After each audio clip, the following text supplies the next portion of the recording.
Hello everyone.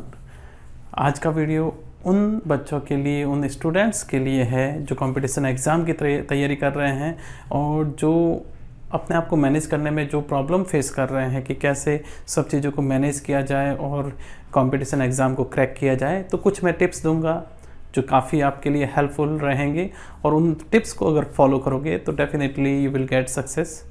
तो 1 bye 1 मैं 10 tips दूंगा जिनको आपको फॉलो करना रहता है फॉर कंपटीशन एग्ज़ाम, और जिसको फॉलो करने से आपको काफ़ी कुछ आप सक्सेस को गेट कर सकते हैं, गेन कर सकते हैं। तो चलिए देखते हैं 10 tips for competition exam. Okay, first one tip is read and understand exam. जिस एग्ज़ाम की आप प्रिपरेशन कर रहे हैं उस एग्ज़ाम का कंप्लीट कंटेंट क्या है, क्या उसमें गाइडलाइन है, उसको फर्स्ट आपको कंप्लीटली रीड करना होता है। कि फॉर एग्जांपल आप एग्ज़ाम के लिए बैठ रहे हो, आपको पता नहीं है उसमें नेगेटिव मार्किंग है या नहीं है, नेगेटिव मार्किंग है तो क्या परसेंटेज से है। तो फर्स्ट आपको जो लर्न करना होता है, जो आपको रीड करना होता है कि उसमें क्या गाइडलाइन है, किस वे में आपको पेपर देना है, OMR रहेगी, MCQ रहेंगे। तो ये सारी जो जानकारी है आपको फर्स्ट जो है सबसे पहले आपको गेन करनी होती है। सेकंड जो है वो थोड़ा डिफरेंट है। आफ्टर जैसे ही आप फिल कर दोगे आपका एग्ज़ाम फॉर्म, जो एग्ज़ाम आपको देना है, उसके बाद में आपका स्टार्ट होता है स्टडी। तो स्टार्ट करने से पहले, स्टडी को स्टार्ट करने से पहले आपको अपने जो प्लेस है, जो आपका स्टडी प्लेस है, उसको ऑर्गेनाइज करना होता है। तो second one very important tip is organize your study area. अब organize of your study area से मीनिंग है कि प्रॉपर आपके पास में टेबल होना चाहिए, चेयर होना चाहिए, सोर्स ऑफ लाइट होना चाहिए। ओके, और आप कंफर्टेबल स्टडी कर पाओ तो उसके लिए पीसफुल एनवायरनमेंट होना चाहिए।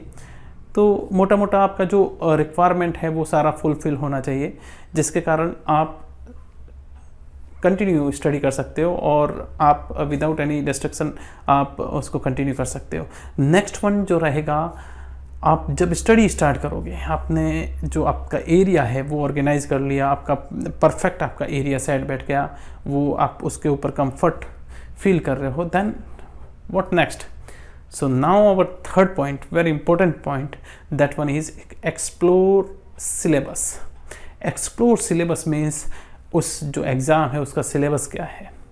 तो जब सिलेबस आप देखोगे तो वो काफ़ी वाइड होगा, तो उसको आपको ब्रेक करना होगा, स्मॉल पार्ट्स बनाने होंगे and you have to decide कि हाँ कौन सा पार्ट में कितने टाइम में करूँगा।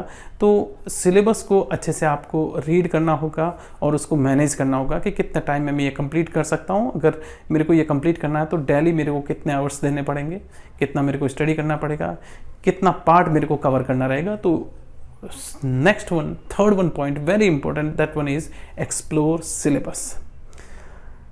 एक्सप्लोर कर लिया आपने, उसको डाइजेस्ट कर लिया, उसको ब्रेक कर दिया कि हाँ कितने पार्ट को कितने महीने में करना है, कितने डेज में करना है, ये सारा आपने एक बिग टास्क को स्मॉल टास्क में कन्वर्ट कर लिया। नाउ नेक्स्ट क्या, नेक्स्ट जो रहेगा वो बहुत ही इंपॉर्टेंट है, that one you have to make your time table. So plan for your time table. Next one, fourth one, very important tip, plan for your time table. So next one is you have to make your time table.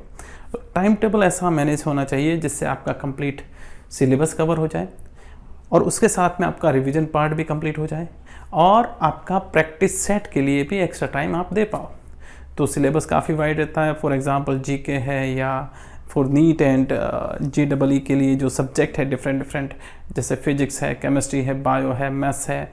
For higher जो competitive exam है UPSC SSC, तो उसमें भी different subjects रहते हैं। तो उन कौन से सब्जेक्ट को कितना टाइम देना है, तो इसके अकॉर्डिंग आपको कंप्लीट प्लानिंग करनी रहती है। एक टाइम टेबल, एक परफेक्ट टाइम टेबल आपको फॉर्म करना होता है।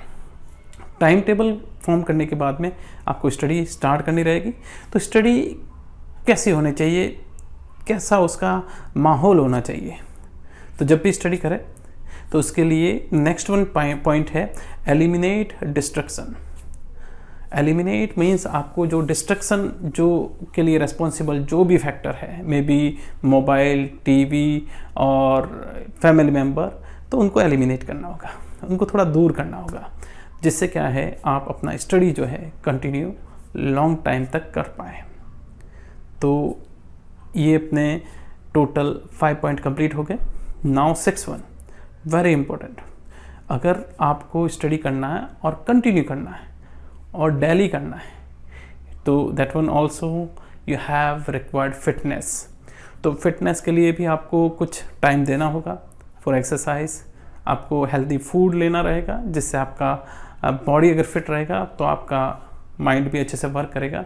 तो next one 6th point, daily life style. Okay, so healthy life style you have to follow. तो नाउ 7th पॉइंट, अब आप स्टडी करेंगे तो टाइम टू टाइम आपको क्या है, आपको बोरिंग फील करोगे, आपको थोड़े टाइम डिफरेंट टाइप का गेम खेलने की इच्छा होगी, या आपको फ्रस्ट्रेशन भी आएगा, डीमोटिवेट भी होगे। तो उसके लिए इंटरनल मोटिवेशन की जो रिक्वायरमेंट है वो होगी। तो इसके लिए नेक्स्ट वन पॉइंट अपना जो 7 नंबर का पॉइंट है, बी मोटिवेटेड। आपको सेल्फ अपने आप को मोटिवेट करना रहेगा, जिसके कारण क्या है आप लॉन्ग टाइम तक अपना जो स्टडी का वर्क है जो कंटिन्यू कर पाओगे। एंड स्टडी के वर्क करोगे तो आपकी एफिशिएंसी कैसे बढ़ सकती है, तो एफिशिएंसी बढ़ाने के लिए नेक्स्ट वन पॉइंट रहेगा प्रैक्टिस। आप एफिशिएंट बनना चाहते हो तो सेम टाइप ऑफ काफ़ी सारे सैम्पल पेपर होंगे आपके पास में, पुराने ईयर्स के पेपर होंगे, उनकी ज़्यादा से ज़्यादा प्रैक्टिस करिए, जिससे क्या होगा, प्रैक्टिस मेक्स मैन परफेक्ट। तो उससे प्रैक्टिस करने से आपकी एफिशिएंसी इंक्रीज होगी। तो now 8th one point, my favourite point, that one is practice. Now 9th number point, that one is time management. If suppose आपका जो टाइम मैनेजमेंट है, टाइम टेबल के अकॉर्डिंग आप थोड़े बैक चल रहे हैं, तो जो रिमेनिंग पार्ट है उसको कैसे कवर करना है, तो टाइम टू टाइम आपका टाइम मैनेजमेंट अच्छे से होना चाहिए। Particular time for that one subject, this one subject. So अलग अलग सब्जेक्ट को अच्छे से आपको टाइम मैनेजमेंट करना होगा, जिसके कारण कोई भी सब्जेक्ट पीछे न रह जाए और सब एक साथ में आपका साइमल्टेनियसली जो है कंप्लीट हो जाए course. And now 9th point is time management. And last one, if suppose any doubt you have, then you have to ask for help। आपको अगर कोई डाउट है तो आप अपने टीचर से, अपने मोबाइल से, अपने गूगल पापा से आपको हेल्प लेनी चाहिए।